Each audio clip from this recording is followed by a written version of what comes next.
Okay.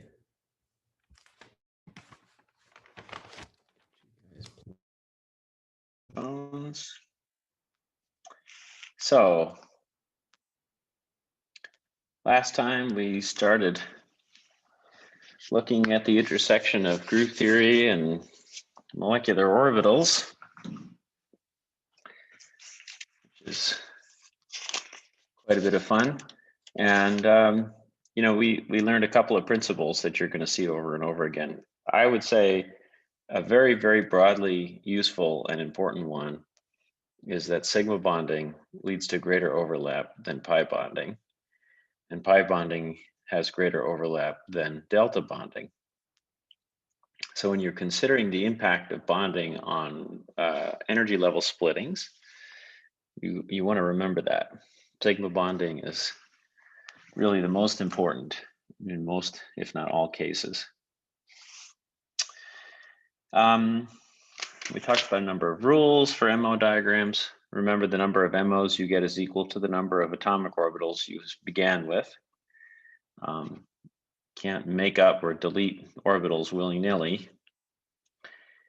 And then we went through and we looked at how methane's molecular orbital diagram gets put together. And, you know, we saw how the orbitals sort of appear in the linear and quadratic functions for that group, and looked at how the degeneracy of the X, Y, and Z directions is really important to know. In methane, X, Y, and Z are triply degenerate. And that's because the X and the Y and the Z directions are equivalent. They're indistinguishable. When they're indistinguishable, they transform together. And they are degenerate. So in a tetrahedral space group, that means triply degenerate. In C3b, we saw how X and Y were doubly degenerate and Z was distinct. You can see which direction the ammonia molecule points along. That's the Z direction. And the X and the Y are the two other directions, and those are equivalent. So X and Y transform together and Z is separate. And then we looked at how you can get a reducible representation for 4 orbitals. And we did this thing where you can apply each operation in the point group to the atomic orbitals of the central carbon. And if the orbitals change sign, you get a -1. If they stay put, you get a 1. If they move in any other way, you can get a 0. And then we did the 4 hydrogen 1s orbitals as a group. And we looked at how each operation either causes them to move or not. In the event that they don't move, those hydrogen 1s orbitals maintain the same sign. If they move, then you get a 0, because when they move off the diagonal of the matrix describing them, and they no longer contribute to the trace of that matrix. That's the value of the character for that reducible representation. So you do this game where you go through and you look at each of the different operations and you see how it affects the hydrogen 1s orbitals based on whether or not they move. Let's see here.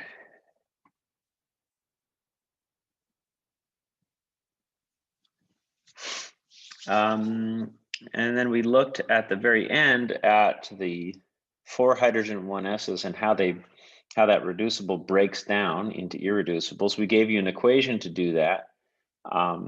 There are some sort of simpler ways you can do that by inspection. We looked at how those 4 hydrogen 1s orbitals interact with the central 2s orbital on the carbon. Okay. You know, carbon makes 4 bonds to those 4 hydrogens. So you're looking for 4 bonding interactions, and those are going to come from that 2s orbital on the carbon and the 2 p's. You know that about methane. You don't need MO theory and group theory to tell you that. So if you stop and ask, well, what does a carbon 2s orbital look like? What is its symmetry? There's going to be some linear combination of the hydrogens 1s orbitals that matches that 2s orbital symmetry. So you can just sort of say, all right, well, I can just assume one MO is going to look like the 2s orbital. And the 2s orbital has A1 symmetry in TD. Generally, it's A something, A, G, A prime, I probably not prime, but just A. And that symmetry will match a linear combination of 4 hydrogen 1s's that all have the same sign. And then there's the anti-bonding version of that, where the central carbon 2s orbital and the 4 hydrogens have the opposite sign. Okay, now, what about the other orbitals? So we have 2 p's. And now you can ask, well, what are the combinations of hydrogen 1s orbitals that interact with those 2 p's? And that turns out to be a T2 set. So let's take a look at that. I'm going to start there.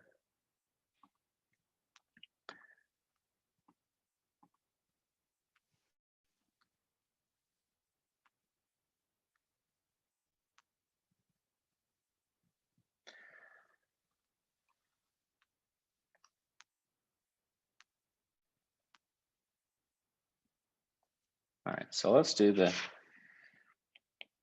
T2 orbitals. On your character table, you'll see that T2 is how the X and Y and Z directions transform, and that tells you that PX, PY, and PZ transform as T2. And there must be an equivalent arrangement of the hydrogen 1s functions that has the same overall symmetry and nodal structure as PX and PY and PZ. All right, so we're going to draw the bonding MOs here. And so I'm going to start with my cube.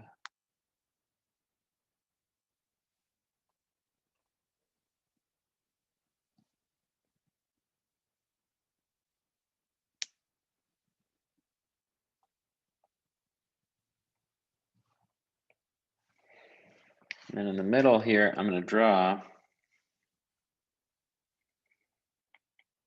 a PZ orbital.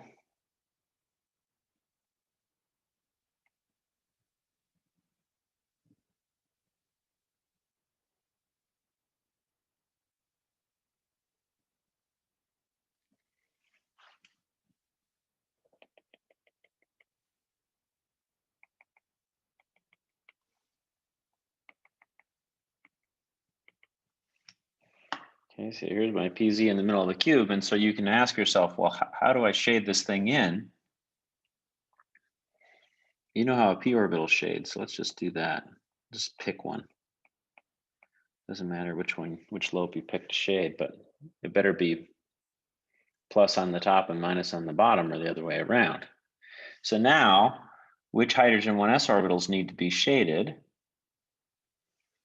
Well, to get a bonding interaction, you have to have the same sign on the top and on the bottom, same sign as the inner carbon 2pz orbital lobes.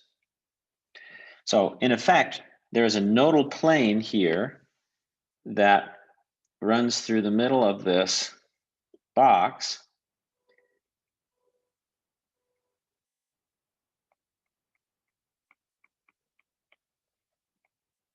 And that nodal plane divides the top half and the bottom half, plus on the top, minus on the bottom.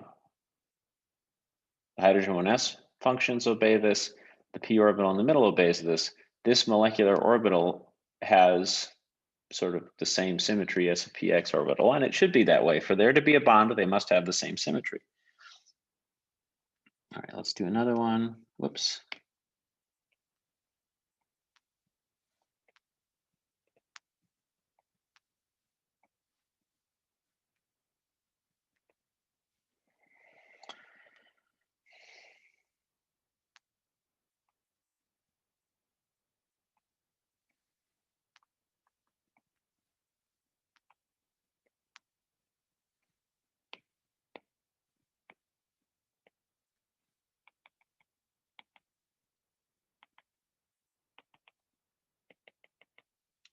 And again, I'm going to let's pick this lobe this time.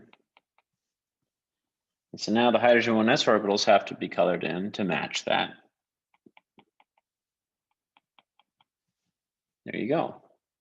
This time the box is oriented in this way.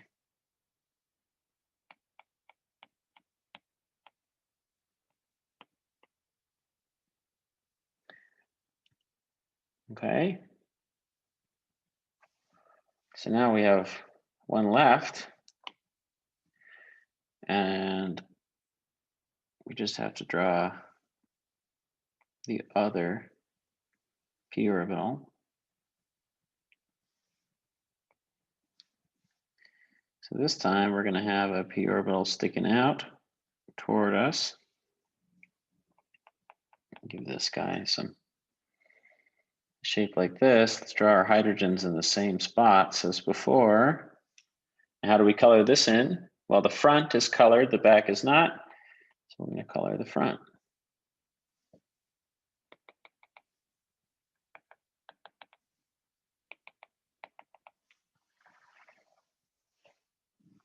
Okay.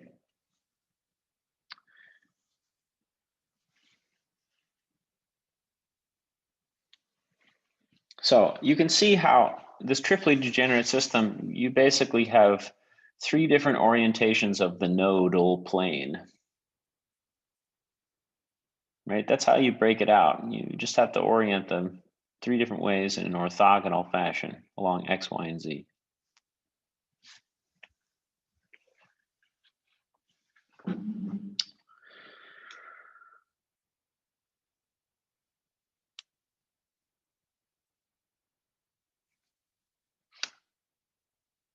All right. So if you want to do the antibonding combinations, you would just flip the sign. So let's do psi T2MO along the Z direction.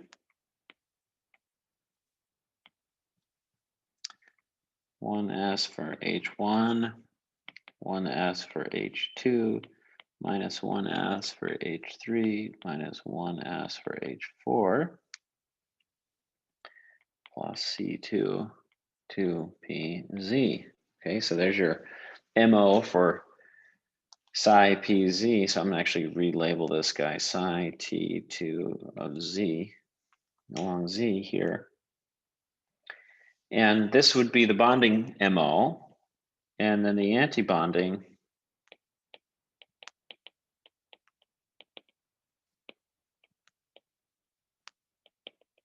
you just flip the sign.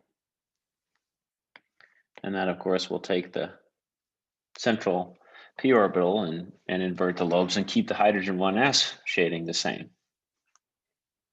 So there, the hydrogen 1s's would be totally out of phase with the p orbital, but share the same symmetry. Okay, so that combination of s's and p's leads to a total of 8 MOs. Okay, so I'm going to do the diagram for methane here.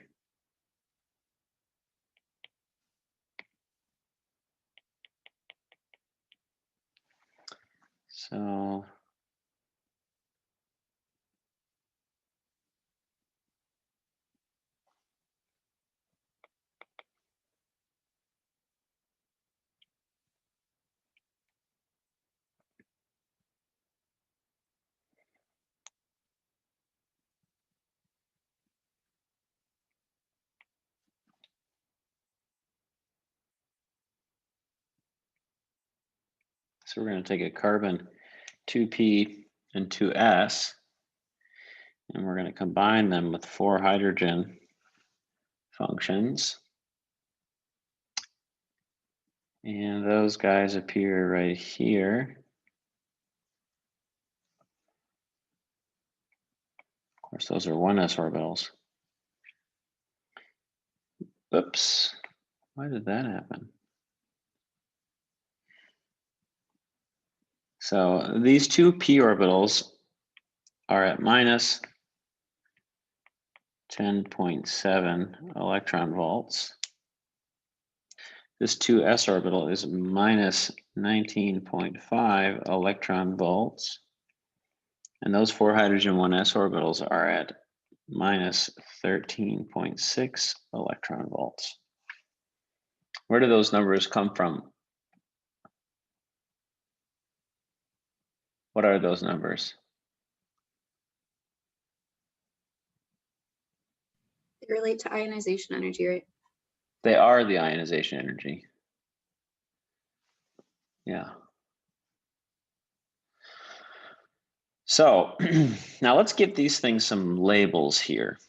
So these two P's we said are of T2 symmetry. So we're going to write T2 in here, and we're going to write A1 in there.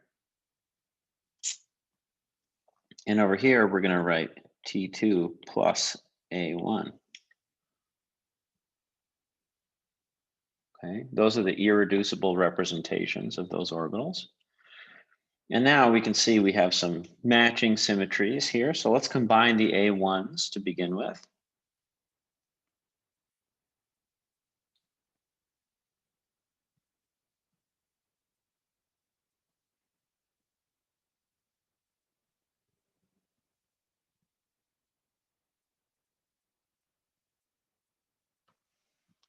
There's some A1. I'm going to call this 1A1 and this guy 2A1. And I've used lowercase letters here to denote a molecular orbital. Now let's do some T2 combinations.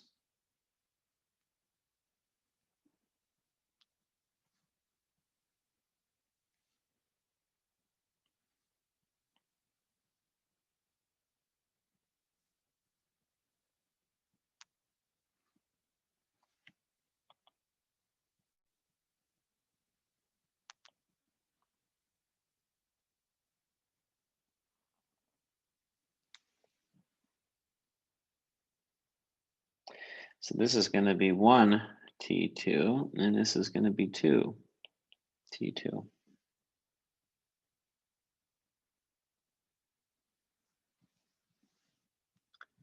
Now, all of these orbitals, would you describe these things as, well, I'm just going to tell you, we're going to call these sigma. So these are sigma bonding. These guys are sigma anti-bonding.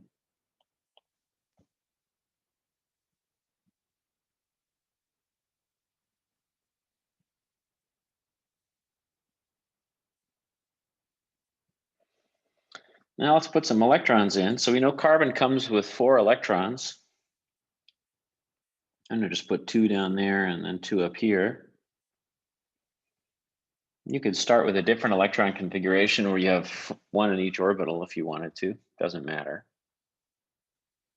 You have 4 electrons with these hydrogens. I'm going to put those in there. That gives us a total of 8 electrons. So let's put those in here.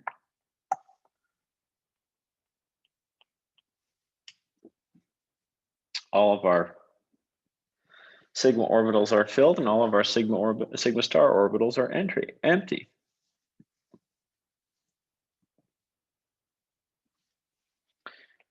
Okay, so things with the same symmetry interact.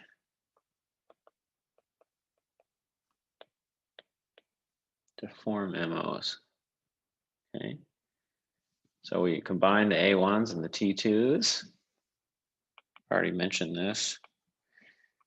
Ionization energy is taken from a table.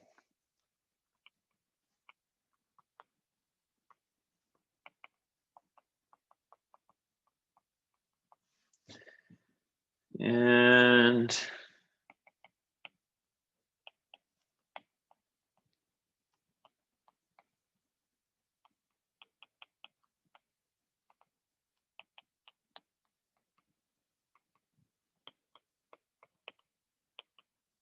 for 8 total electrons. Okay, so this diagram for methane here, notice how you have 2 different kinds of sigma bonding MOs.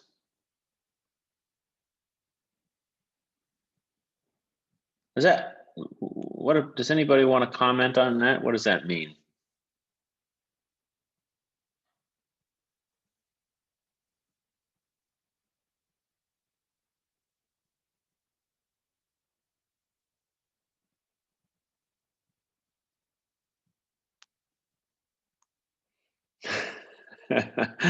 What should I say about it? Let's see here. Let's see in the chat. Yeah, what does it mean? Well, I'll tell you, it should be just a little bit confusing to you because probably you're used to thinking about things like an organic chemist does, which for the most part involves a very localized picture of bonding. And you look at methane, you see 4 hydrogens evenly spaced, indistinguishable from each other, and 4 bonds. And so each pair of electrons in each bond should be the same. And here I've got 1 pair of electrons that's way down there, and then 3 other pairs of electrons that are higher up. So that doesn't match that high symmetry localized bonding picture. So this is confusing, or it should be a little bit confusing. And I think, most people are sort of say to themselves, yeah, okay, this is some weird abstraction. But actually, this representation is really useful for analyzing a variety of spectroscopies. It is an accurate description of methane, but it doesn't necessarily tell you about the reactivity of methane in its ground state very well.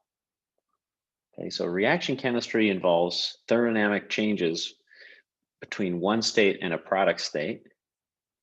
Optical spectroscopy involves the same, but they're different kinds of states because they involve promoting an electron from one place to another place as opposed to moving an atom.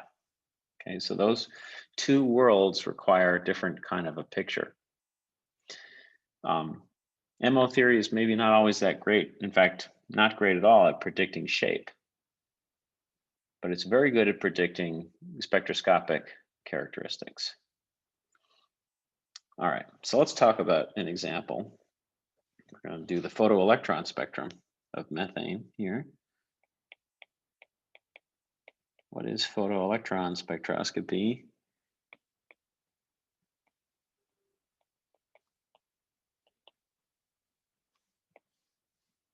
Okay, so if you take a tube, fill it up with methane, and you zap it with an X-ray,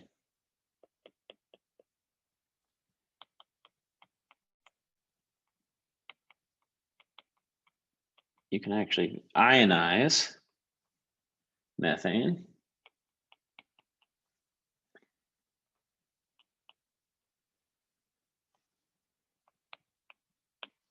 And produce an electron.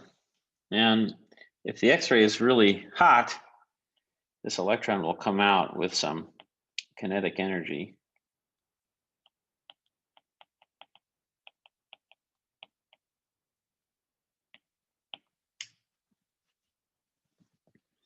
And you have to conserve energy in this process.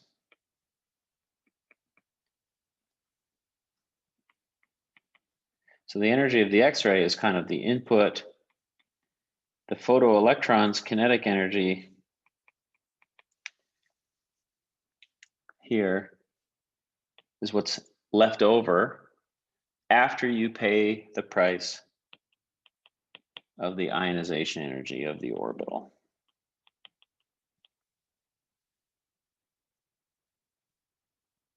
Okay.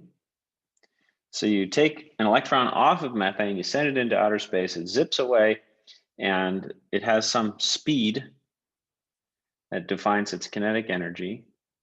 The amount of speed that it leaves with is determined by how much energy the X-ray had when it collided and how deep of a well you had to pull the electron out of to get it out into vacuum in the first place.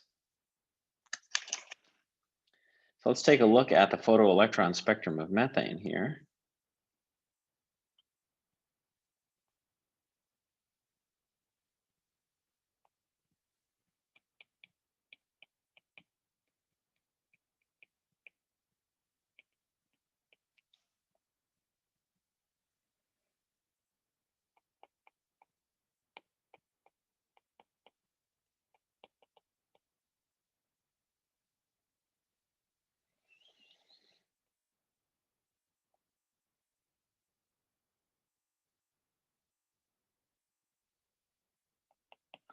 So something like this. pair of peaks. One is 13 electron volts, another one is 22 electron volts. Okay, so you'll see two different ionization energies for the electrons in methane. And notice how the peak on the left is more intense than the peak on the right by about a factor of 3. And it occurs this way because this peak is associated with a triply degenerate T2 set of molecular orbitals. And this guy is associated with an A1 set or an A1 orbital. And it's about 9 electron volts lower in energy, more stable than this T2 set. Okay, that matches our MO diagram pretty well. So you got these two here, these two sets of orbitals, the one T2 and the one A1, and the photoelectrons are coming out to vacuum. Okay, and this one's coming out to vacuum also. So you're measuring the depth of those levels, and you can see there's two different filled levels with electrons to pop out. One is triply degenerate, one is singly degenerate. And they have these ionization energies. Okay, so the MO diagram for methane matches the photoelectron spectrum. The photoelectron spectrum of methane does not show 4 equivalent pairs of electrons.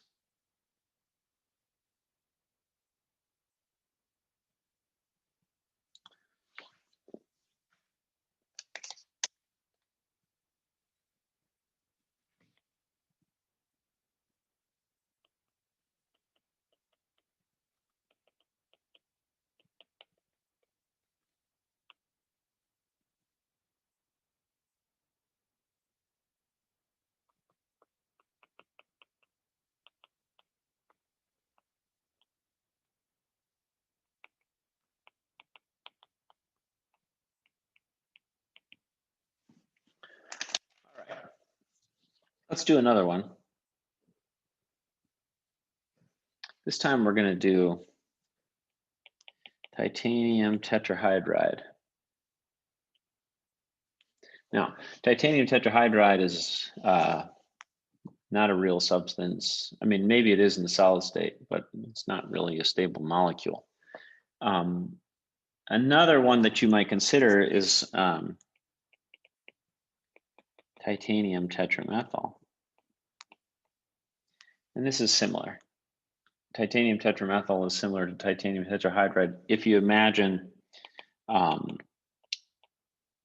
each CH3 group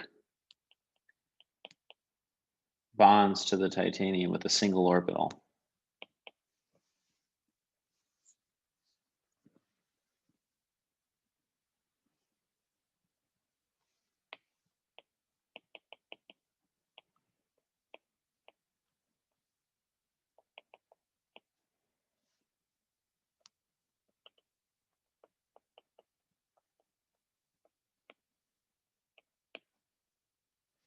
Okay, so when we do other fragments than hydrogens surrounding the titanium center, you can often just think about the hybrid orbital, particularly on a simple thing like methane. You can just think about the hybrid orbital having the same kind of symmetry with respect to the metal to which it's attached as a hydrogen 1s orbital. All right. Yeah. So I'm having a hard time just from the last example and then going into this, like imagining that it bonds, the CH3 bonds with a single sp3 orbital. Do you have anything to say about like the discrepancy between kind of understanding like MO theory? Obviously they aren't degenerate, all 4 are not degenerate, but then when we think about this, we have to think about a degenerate sp3 orbital. Is there any difference in could you imagine the orbital that the CH3 is using to bond being either A1 or T2? Or is that just like a completely different system? So you're asking a great question. You know, the fragments have a much more complicated molecular orbital structure than just a generic lobe. And that's all the case. And a more accurate description would take those considerations into account. In the case of a methyl group,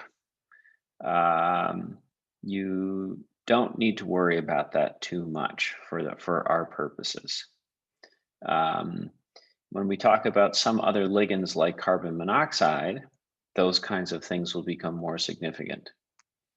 And so we're going to just assume for the time being that things like a methyl group are basically just a simple sigma bond. And we can take that localized picture of the ligand fragment to help simplify our MO diagram, because you know, more complicated representations of the kind that you're describing are perturbations on the picture that we're going to do. So, and they are sometimes important perturbations and sometimes not. For something like methyl, the splittings that you're talking about are very large. And as a result, only the ones that are sort of close in energy and right around the frontier orbitals, which are the orbitals close to the HOMO and the LUMO, those are the only orbitals that matter. The higher energy ones are not relevant, because most things like reactivity or magnetism or, you know, optical absorption are dominated or most interesting around the middle of the diagram. The effects that you're talking about are more about the edges. Right. Yeah, that makes sense. Yeah, but it is exactly the right way to think about it. Yeah, it's exactly the right way to think about it. We're doing the simplified picture, which captures most of what we want to know. Okay, so now we've already done the 4 hydrogen 1s functions in TD.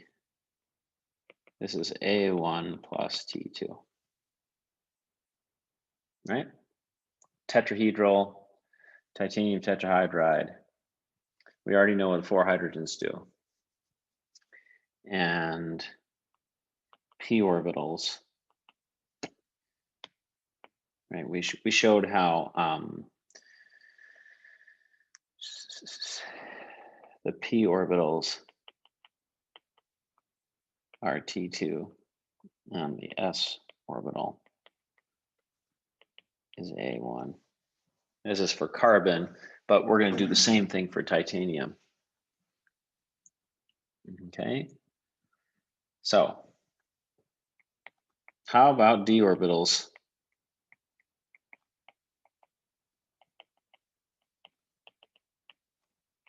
In TD. What is the reducible representation of d orbitals in TD?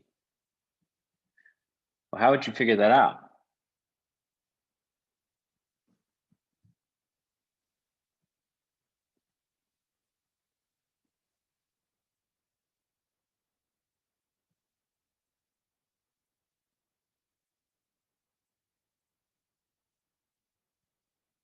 If I said, tell me the symmetry of the d orbitals in TD, what would you need to know to figure that out?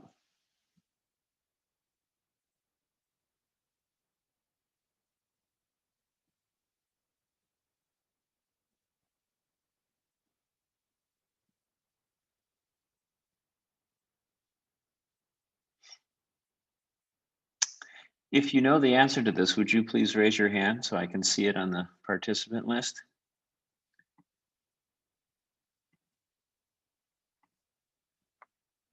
Only one person.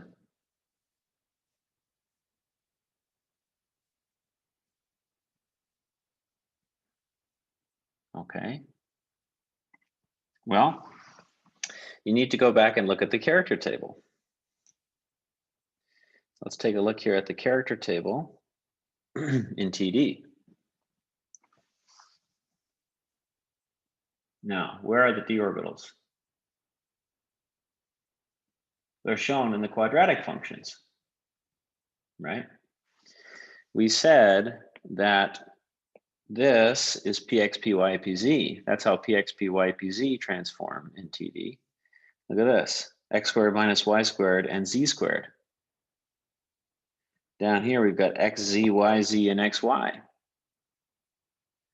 Each of those functions is the function representing a d orbital. So dxz, dyz, and dxy are T2. And x squared minus y squared and z squared are an E set. So you have a triply degenerate T set, you get this doubly degenerate E set, and the character table just tells you. How convenient is that? Okay, so the central atom, we want to know how the p orbitals transform, how the d orbitals transform. They're already there. What about the s orbital? Not listed here. S orbital is always A1 because it's a sphere. So you can do anything you want to it, as long as you're not moving it off of the spot, you're always going to get back a sphere in the same position. And so if the titanium is at the center of your universe, then it doesn't move, it just spins around, you always get a 1, so s orbitals are always A1. So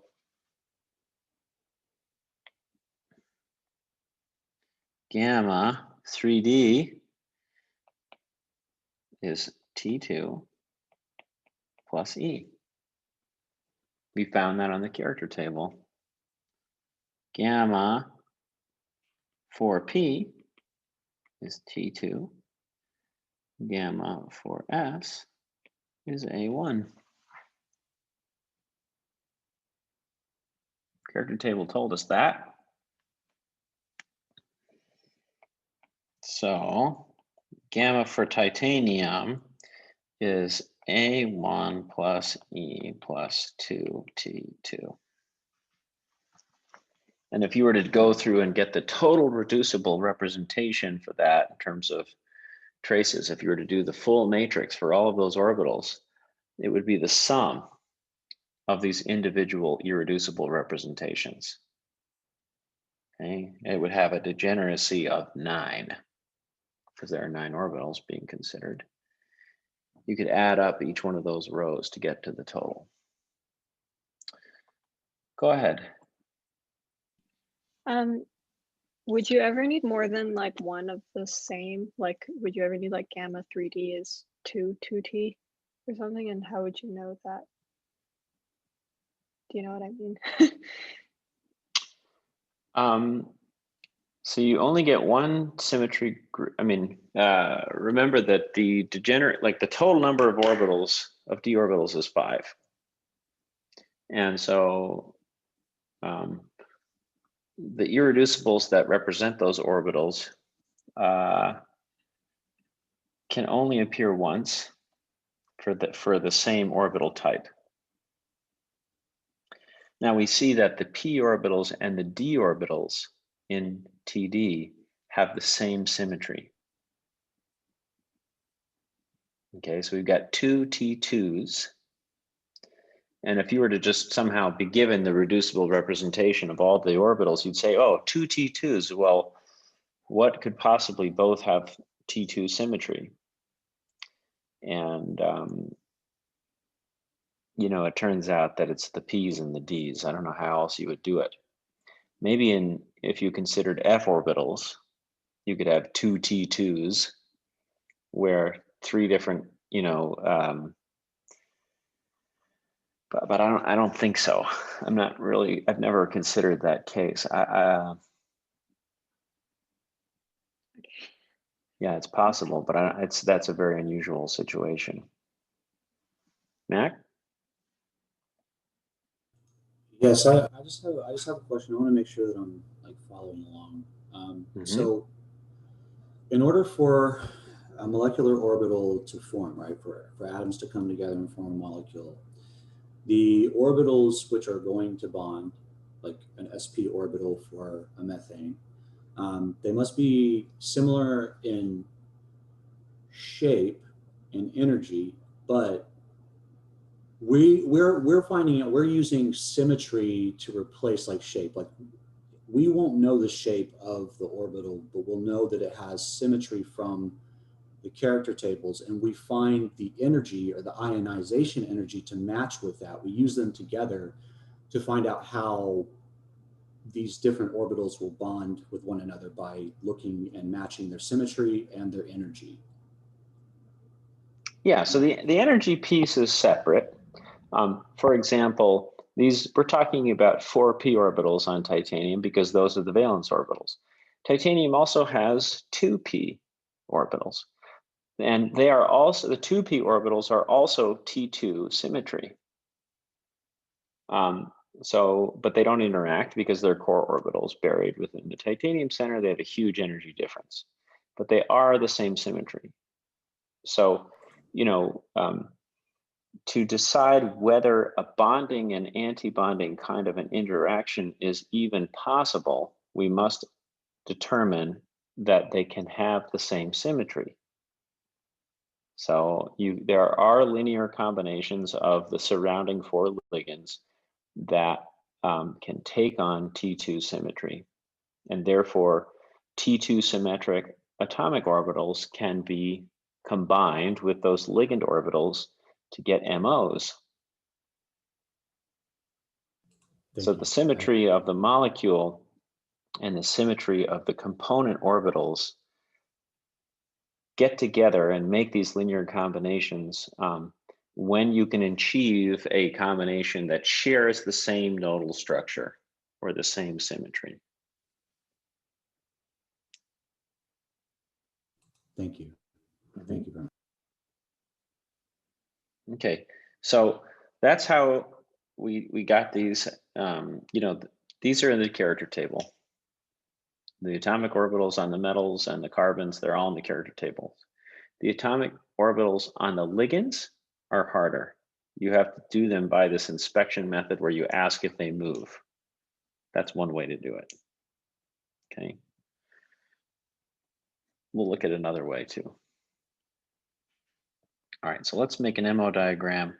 We're going to combine titanium with 4 hydrogens, hydrogen 1s orbitals. And our titanium is going to have 4p x, y, z.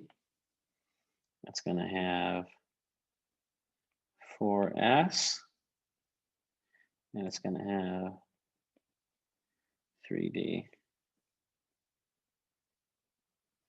And we said that this is T2 and E. We said that this is A1, and that this is A1 and T2. No, we didn't. Sorry, this is just T2. Okay, that came from the character table. Now we've already done the hydrogen 1s's. They appear way down here. This is T2 plus A1.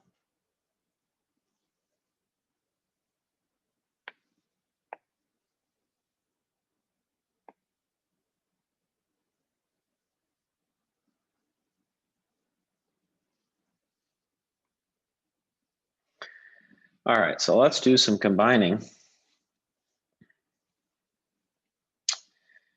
Now, this time, I'm going to start with the D's down here.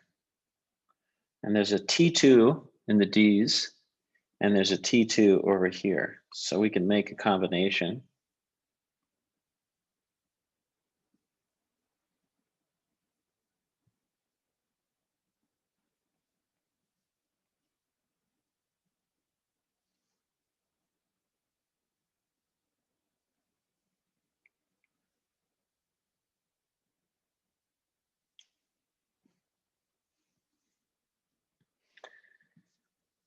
And notice here over on the 3Ds, we got a T2 and an E. There's no E over here.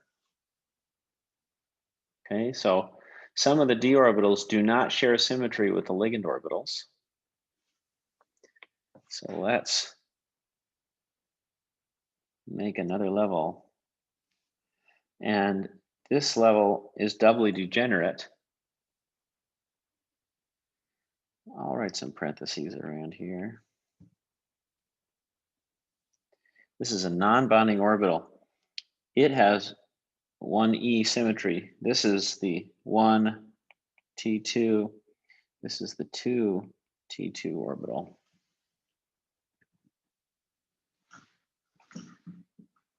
The E has no partner.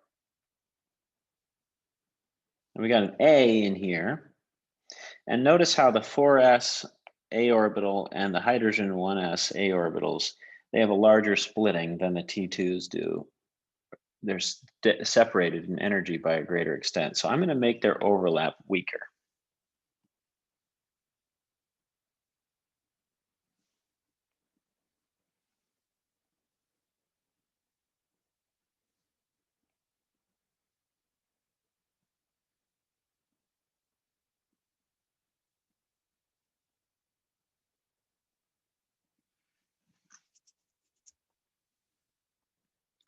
So this is 1A1. This is 2A1.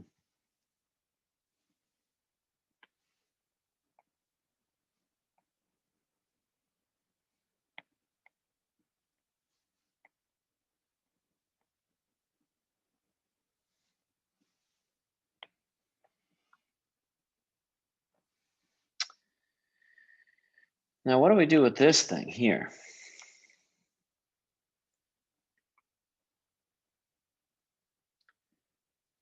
These orbitals, the PZ orbitals, have the same symmetry as the 3Ds and four of the and three combinations of the hydrogen 1s orbitals. Okay, and so all of these orbitals can be used to make MOs together, linear combinations of them. Okay, and so this T2 set is actually going to be part of this one. But you have to conserve orbitals, so there's another one up here.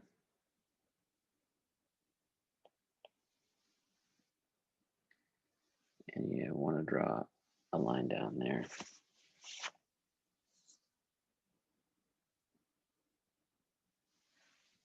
And this is going to get the name 3T2.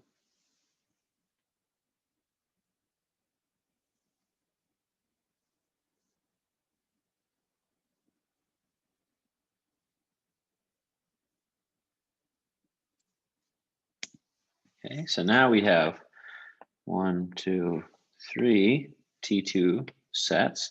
Of course, all are triply degenerate, so we'll put some parentheses around those. And let's stick some labels on stuff here. So this is a sigma bonding orbital down here. Sigma. What's this E1? 1E. How would you label that? Is that sigma? Pi? It's non-bonding, right? That guy's non-bonding. NB, non-bonding. It's not bonding or anti-bonding. It has no partners with the same symmetry. Non-bonding. And that's why the line is just coming straight across. Now, this T2 orbital, I'm going to give this one a sigma star. It's also approximately non-bonding. And the reason I say that is that it's bonding with respect to the p orbitals, the 4 p's. It's anti-bonding with respect to the 3Ds. Okay, so it's going to turn out kind of in between. So I'm going to call it sigma star because it's part of the reason is that the 4p orbitals don't significantly participate in bonding. They provide a perturbation on the primary bonding interaction, which is between the 3D orbitals and the ligand orbitals. Okay, so I'm going to write parenthesis around that approximately non-bonding thing. A1, sigma star, T2, sigma star. All right, let's put some hydrogen or some electrons in here. How many electrons are we going to put in this diagram? Now, the orbitals we're considering are these 4 hydrogen 1s's. We've got a set of titanium orbitals here. How many valence electrons? Well, we know the hydrogens each bring 1, right? That's pretty easy. How many electrons does titanium bring?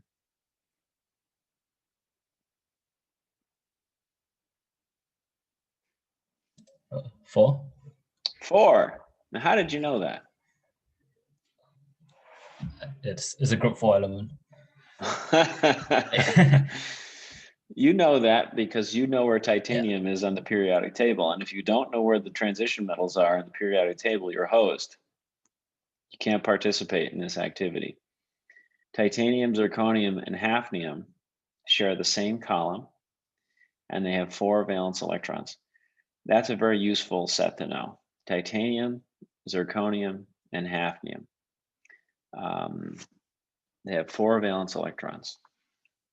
All right, so we'll stick some electrons in here, 4 of them. So we're going to have 8 electrons in total. We're going to have 6 down here, 2 right there, and we're at 8.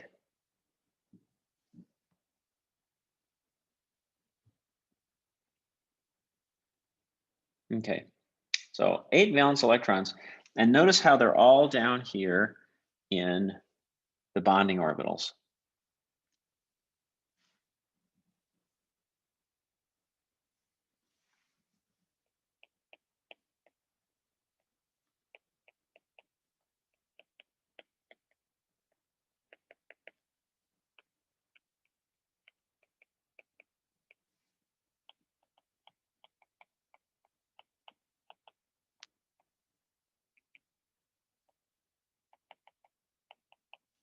Notice also, notice also that we have d orbitals like this 1e set here that are empty.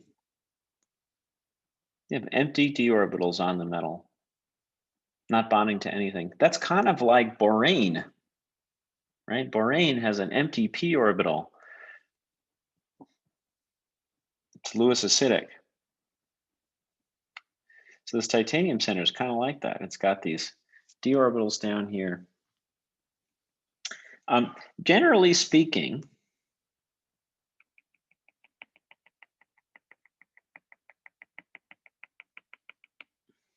these are the orbitals of interest.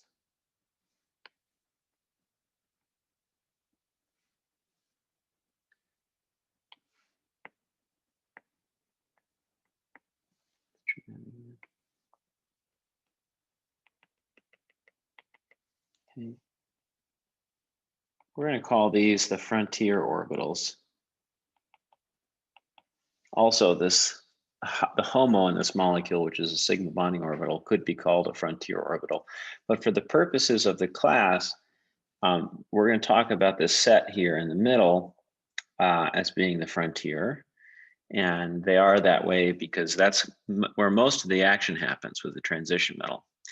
Maybe those of you who took Gen Chem remember that an octahedral splitting is EG over T2G. And a tetrahedral splitting is T2 over E. And that's where this comes from, right? So those orbitals there in the middle in the box, people talk about them like they're the d orbitals.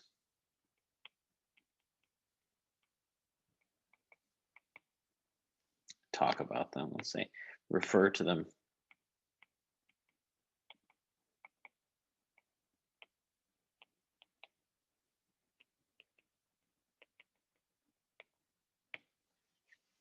So of course, this T2 level is a sigma star orbital. It's not a d orbital at all. But you can think about it like a d orbital that's been perturbed by the ligands. The 1e level is just the pure atomic orbital. It doesn't have any mixing with the ligands, so that's sort of a pure D. But people talk about the 1e and the 2t2 orbital as being like the d orbitals on the titanium. And we're going to do that a bunch of times over. All right, so a couple of other important things to note, okay? And I'm going to write these things down, so I've got to leave my my list here. Question first.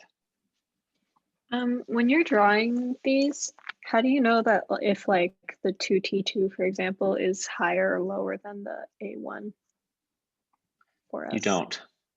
Okay. Okay. But you must guess. And a lot of people don't like that because it requires you to use your intuition. And we're going to talk about how to guess, but you must guess in the end. Okay. So let's talk about that a little bit. So first of all,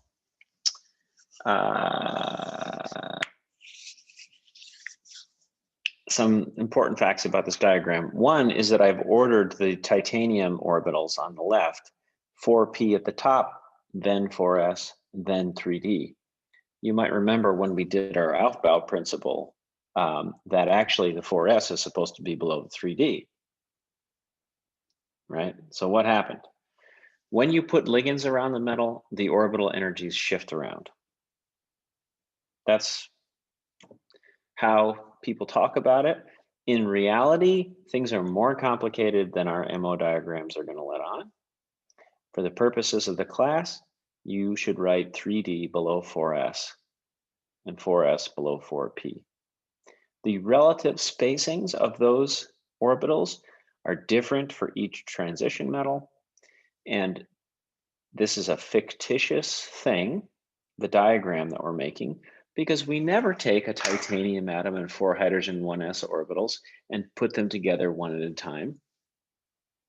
This is an imagination about what the MO structure looks like on the basis of a hypothetical titanium atom.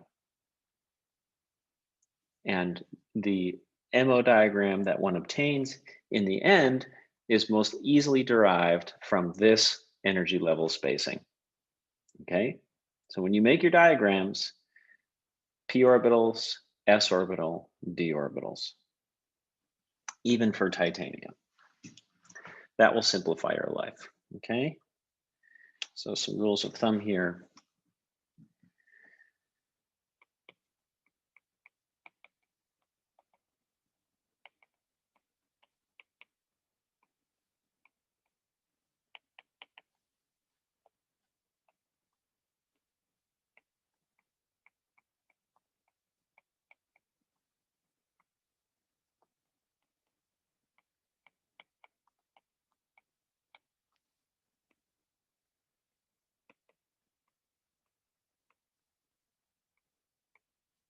Okay, so we're always going to do that spacing.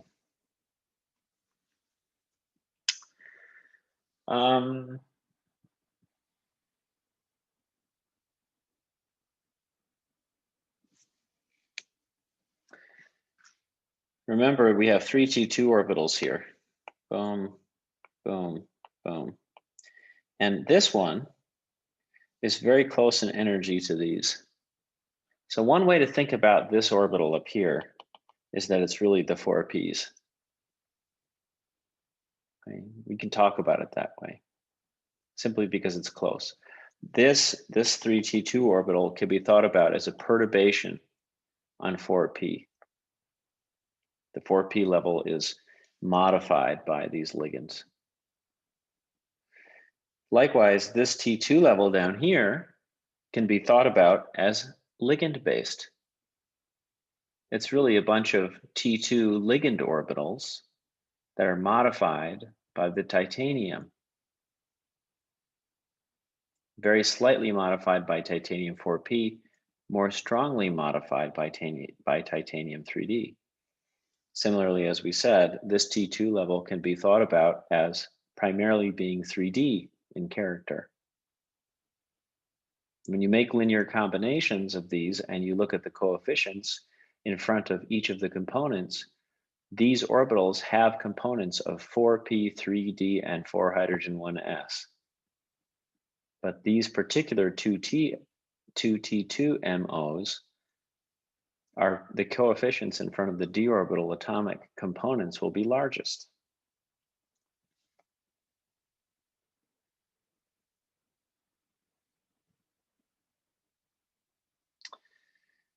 Notice how all of the titanium levels are higher than the ligands.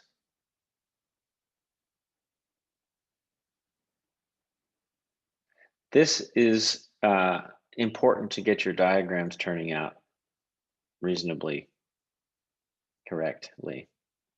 Okay, so ligands are below the metals. It's also representative of reality. There are some cases where things get a little bit funky and they get special attention because they violate this way of presenting things. All right, so let's draw the salx for this molecular orbital diagram.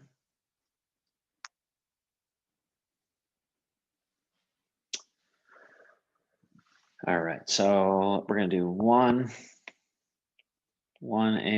and 2A1. So we already know what this looks like.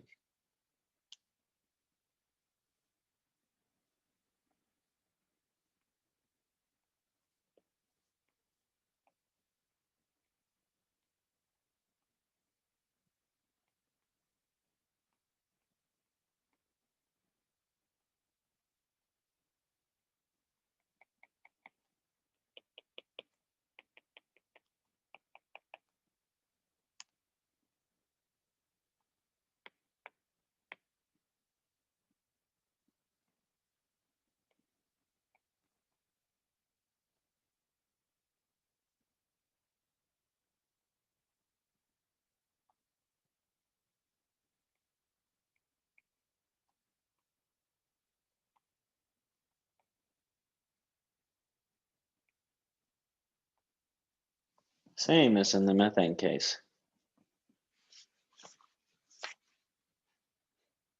Right, so this is the sigma bonding. This one's sigma star anti-bonding.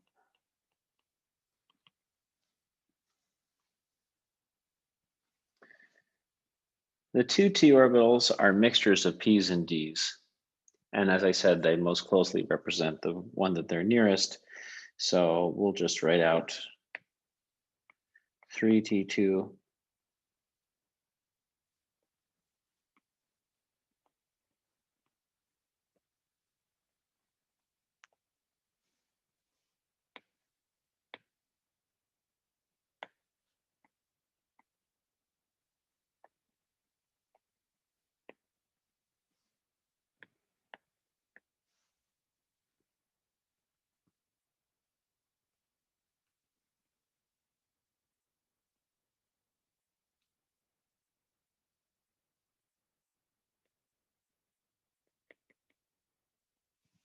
Okay, so there's 3 of these guys.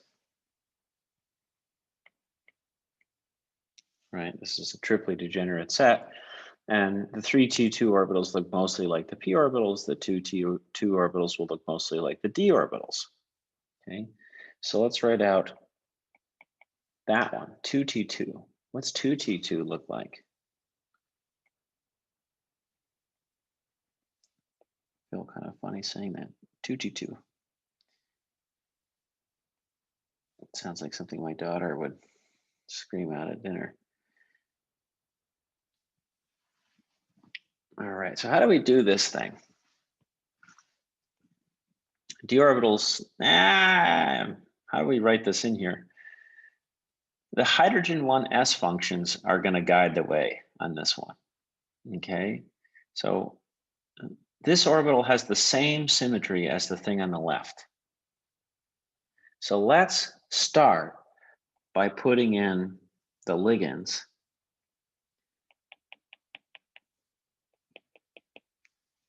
With that. And now I want you to write a d orbital with the same symmetry as that.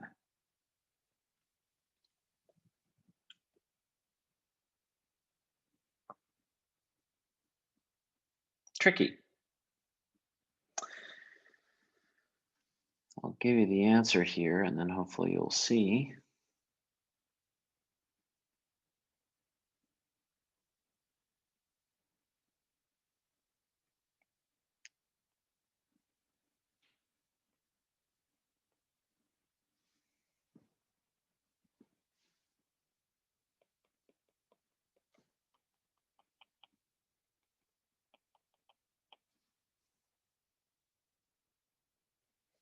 So now we have this lobe and that lobe and this lobe and that lobe all interacting.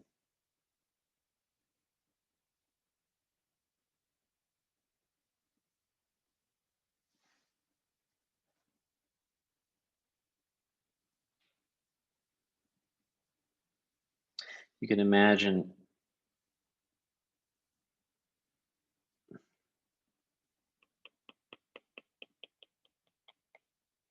one plane, nodal plane like this,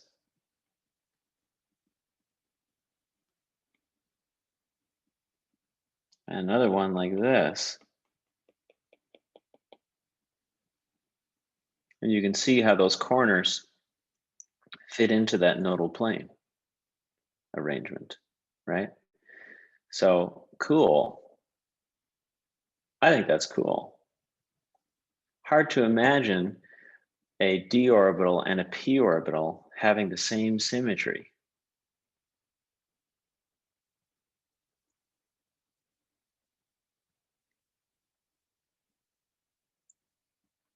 Group theory is good. So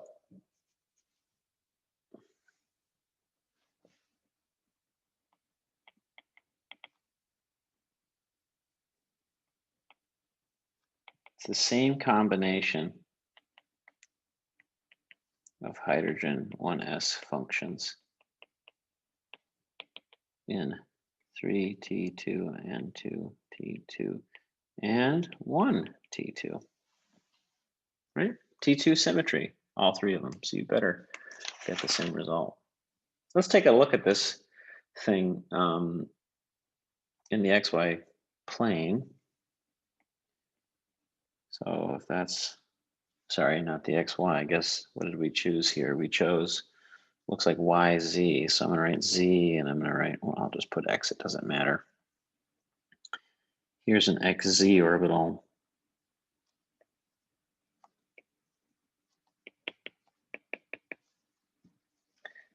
And here's the projection of those 4 hydrogen 1s's. Right, that's looking down this way.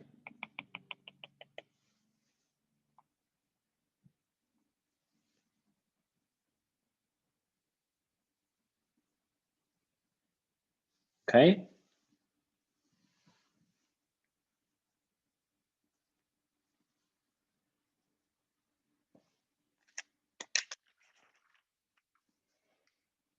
Okay. So I think I'm going to stop. I'm not going to get involved in the coefficient stuff and all the equations, but you know, you need to remember that the orbital that's close to the parent orbital, the MO that's close to the parent atomic orbital, resemble one another, which we said a number of times over. So I'm going to stop here. We have 5 minutes left. I want to talk through this stuff a little bit because I think we've done a lot in the last 2 days. So I wanted to give people a chance to ask questions about this. Does anybody want me to review any part of the notes from today or yesterday? I just have a question about the symmetry of the d orbital in the 2T2 south. Mm-hmm. So it feels like the shaded orbitals would need to be pointing forward and the unshaded ones would need to be pointing back, like how they are in the p orbital, to actually have that symmetry. Mm-hmm. Like, how come that's not the case? I see what you mean. Like they're not really pointing at each other, you know, Well, in this. like Yeah, because the Like down shady ones here, are in this the one's front. like, right, this guy's in the back, this one's in the front, these are in the middle. So you might say, ah, the overlap stinks. Yeah.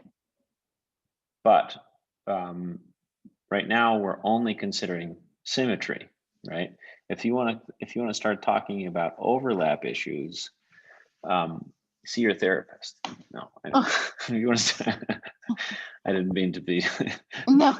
snarky. My point was, overlap issues are about orientation, as you say, and that is a question that starts to modify the energies of the splitting. So you might say, "Ow, the overlap stinks." So these d orbitals don't really combine very well with these hydrogen 1s's. And actually that s orbital looks pretty good all of a sudden. The s orbital interaction looks pretty good because it points right at the ligands. Your intuition is probably good in that sense. So with TD and triply degenerate space groups like this, or odd space groups where the ligands don't point, the ligand orbitals don't exactly overlap with the directionality of the Ds and the Ps, the overlap is worse. And the bonding is not as strong. You might remember from Gen Chem that the T2G and EG splitting in octahedral is larger than the T2 and E splitting in tetrahedral. You may not remember that, but that's true, and we'll come back to that. And that's because of what you're pointing out, Samantha, that the orbitals don't really point very well at each other. So, the overlap is poor. And as a result, the splittings that you draw on your diagram can reflect that. Should, to the best of your ability, reflect that. If the overlap stinks, then the splittings will be smaller. But that doesn't mean anything. It has nothing to do with symmetry, right? The symmetry is a statement about the nodal structure being compatible. When an s orbital and a p orbital interact in a way where the p orbital is sort of pointing up and down like this and the s orbital is next to it, that s orbital sits right in that p orbital's node. They don't work together. They do not share the same nodal arrangement. They don't overlap. These four s's and that 3D orbital do share the same nodal arrangement. They can overlap. How much do they overlap? Important question, but a different question than whether they have the same symmetry.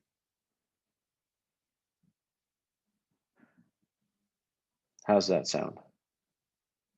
Yeah, that makes sense. Thanks. Mm-hmm.